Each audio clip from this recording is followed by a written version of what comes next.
morning, church.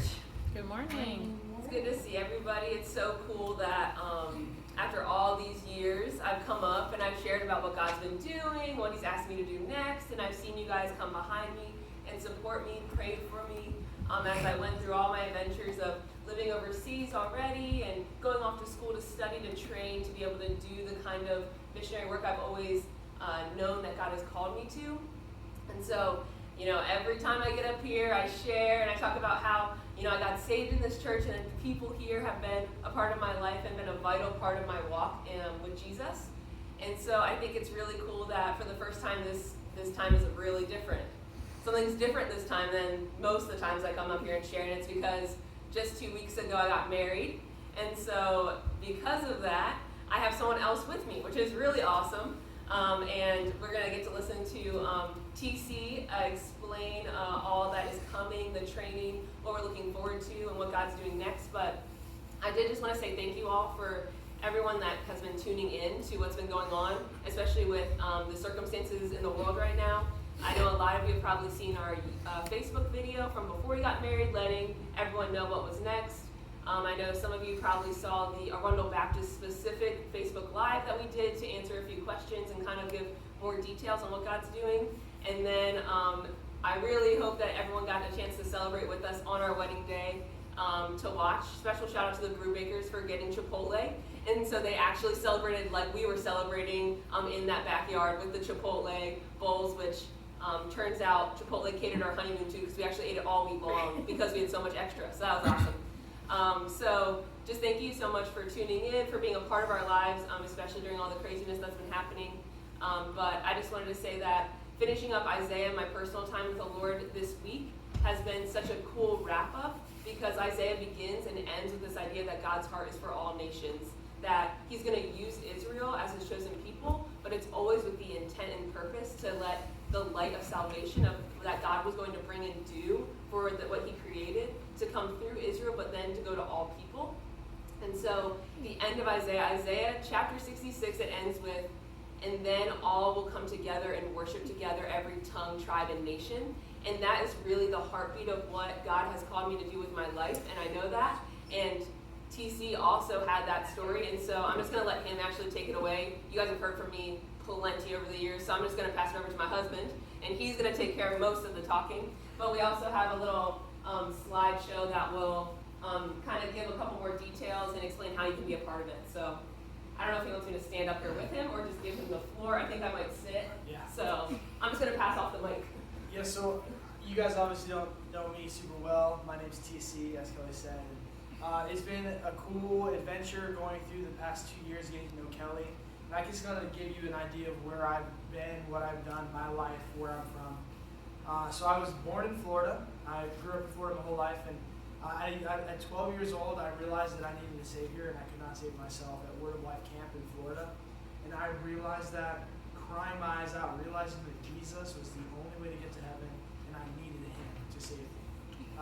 From there, it was just going through high school, going through graduating high school. I started working at Wycliffe Bible Translators for 6 years doing general maintenance. Why on earth Wycliffe hired me, I have no idea.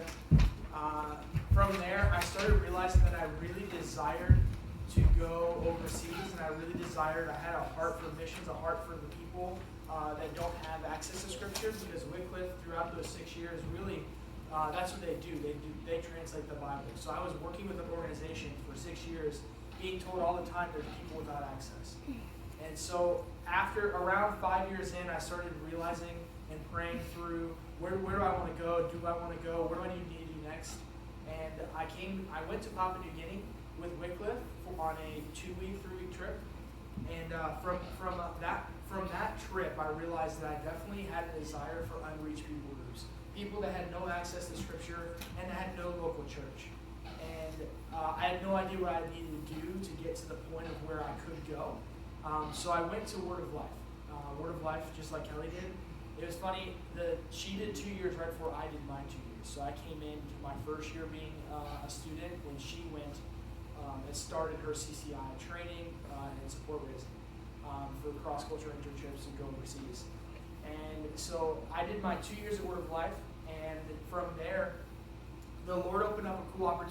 stay at Word of Life, and I became a discipleship coordinator, which is basically, it's the same thing Kelly did for 1 year, 2 years now. But I became a discipleship coordinator at Word of Life, which is basically where I just had the opportunity to pour into students. Throughout all 3 years I was there, I was in charge of a third of the male student body. Whatever they needed, however I could help them, encourage them, disciple them, I did. On my third year, that's actually my third year, my fourth summer, third year being at DC, that's when I met Kelly. And it's been kind of history ever since. We started trying, I started realizing I really wanted to pursue her. We started dating, and then eventually in January got engaged, and now getting married. But through that time of going through the process of getting to know Kelly and realizing that we both had a desire to do the same thing, really was encouraging, because we both wanted to do and bring the gospel, bring the Bible to a people group that does not have access. And the main thing was realizing that it wasn't just having a Bible, but also having a local church and a thriving church that was reaching other people in that people group. So, kind of going into Ethnos, we picked Ethnos because, again, their goal is a thriving church for every people. And if you watch the video we sent earlier, it kind of explained more. But it's just, that's the big thing. It was like the difference between other organizations. I really like their model of going in and bringing the Bible.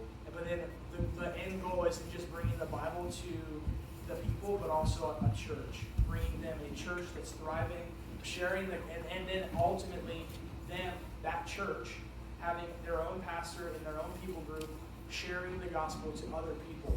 And so the end goal is that. And so the idea of working myself out of a job, Lord willing, if I go overseas, is a really cool thing, because I don't want to be the pastor of a church, a people group that I'm not a part of, but I do want to be a part of bringing them the Bible and bringing them Jesus, because that's ultimately the thing that's going to save them, right? Jesus is what saves them. Jesus is who saved them, and so them not having access is a huge deal.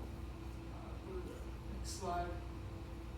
So there are 2,500 people, 2,500 languages in the world out of 6,500 that do not have access to the Bible, and do not have access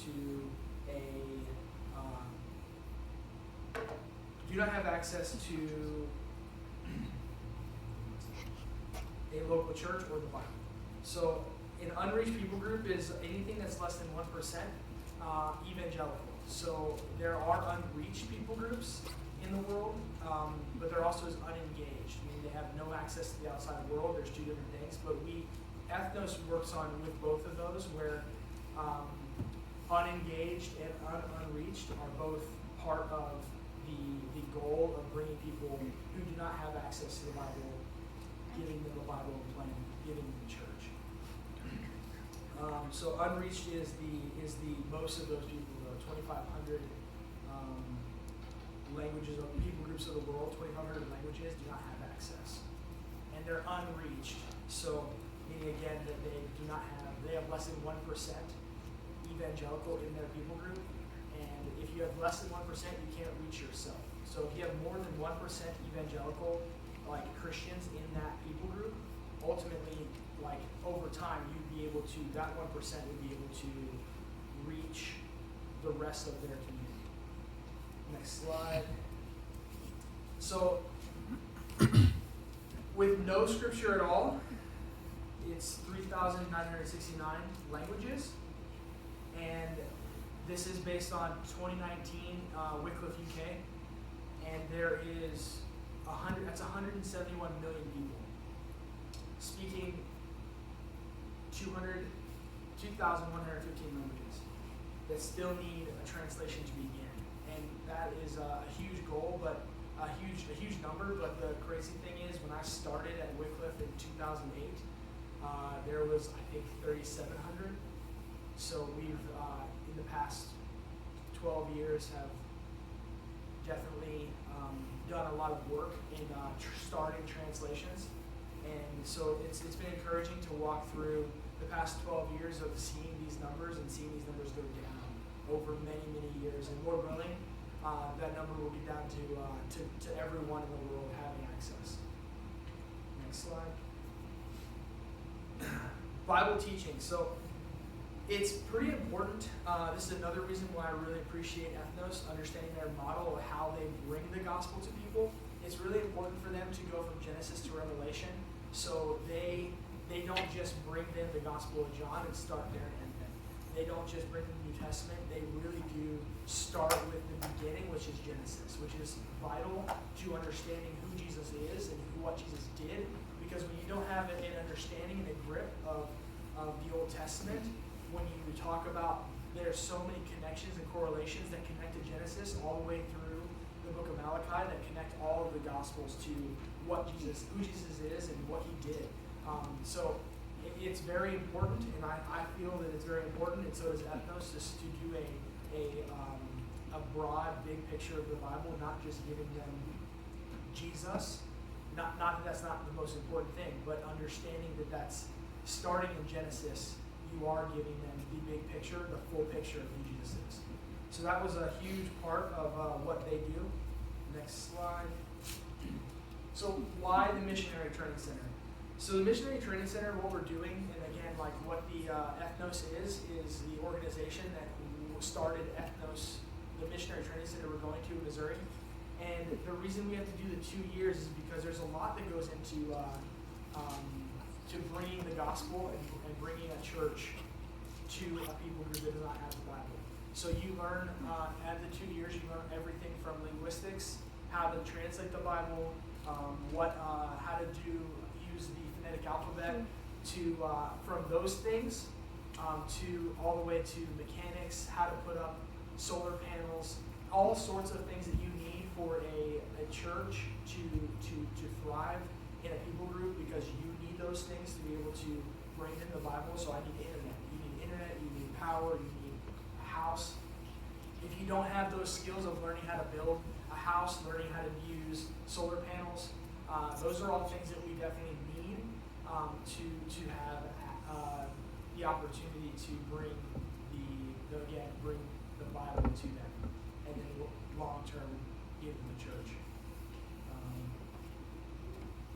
All those things are kind of the things that we will learn at that center, and that's the reason why we have to do that for 2 years, is because some of those things we have no idea. Like, I have an idea of how to use a phonetic alphabet, but I have a lot to learn. So those are the things that we'll be learning. The next slide, building a support team. So again, since we have to go for 2 years, we can't. We're not technically missionaries at Ethnos, but we are able to raise support for the 2 years being there. And those 2 years are vital to what we long-term want to do, which is go overseas. So we can raise support, and part of that is building a support team. And that support team isn't always financial, because there is so many people that have prayed for me over the past 12 years, going through Word of Life, going on so many trips with Word of Life overseas. Like, without that connection of people praying, there's so many people who I believe the Lord really put me on people's hearts with gift. So like praying, having people pray for you, having people spiritually connect with you to be a part of our team is a huge part of this team we want to build. Not just financial, but financial is part of it, because we have to have money to live. We have to have money to support ourselves. But again, it's not just the financial part that's a part of our team. It's also a personal level, a spiritual level. All of these things are part of what we need for a partnership team, and just building a support team. I'm so thankful for, again, all the people who have prayed for me over the past 12 years as I've transitioned from organization to organization, as I've went overseas so many times. It's been an encouragement to see the amount of people who are behind both, not only me, but also Kelly, and now both of us. So I'm very thankful for all of them. Next slide. So again, this is a big part of it, because we do have a financial need. in the aspect of how much it would cost to live in Missouri, what it will cost to do the training. We have a startup cost which covers the first semester and travel and books. And that is what the cost of the first startup cost would be for us to go over to Missouri. And so praise the Lord, we have $2,442 out of that startup cost. And then monthly, we have the $780, which would keep us there for giving for the actual training of going to Ethnos. That covers, the $780 covers basically like where we live and school, and everything else is based on us. So we have a lot of things here that like financially the Lord can provide, but giving you guys the opportunity to just see what we need and how you guys can be a part. So please be praying, please be thinking through how you can be a part of our team personally, and that's even signing up for our newsletters, seeing our videos. We're going to plan on making videos. All of those things are part of being a part of our support team. I'm so thankful again for this church. The amount of times that this church has provided for Kelly is so encouraging. Thank you for Pastor Jeremy, just being able to just give us the opportunity to come up here and share. So, and then finally, to join our team, there is if you want to give, you can give online through My Church, which is the website is on this slide, but also going to be up on the Facebook page, where you can give online. You can give online through My Church. Ultimately, because it's not because we don't want you to give to Ethnos, but because we are not officially missionaries. All of the support will go through our My Church, and then long term, after the 2 years, when we are officially Ethnos missionaries, not just students, all of the money will go to Ethnos, and My Church is right now just the middleman getting all the money. So if you are desiring to support us in this endeavor of where the Lord's called us, this is how you would do it. And again, that website will be up on the Facebook page. And if you have any questions about things, anything, you just want to talk to us, please feel free. If you don't have our number, please get it. We'd love to talk to you. We'd love to just hear how you're doing, meet you guys and on just have a meal. That's all good for me. I would love to do that. I'm thankful again for you guys and all of the support you guys have given Kelly during her time overseas. And I'm so thankful for the opportunity again to give you guys like an update on what we need and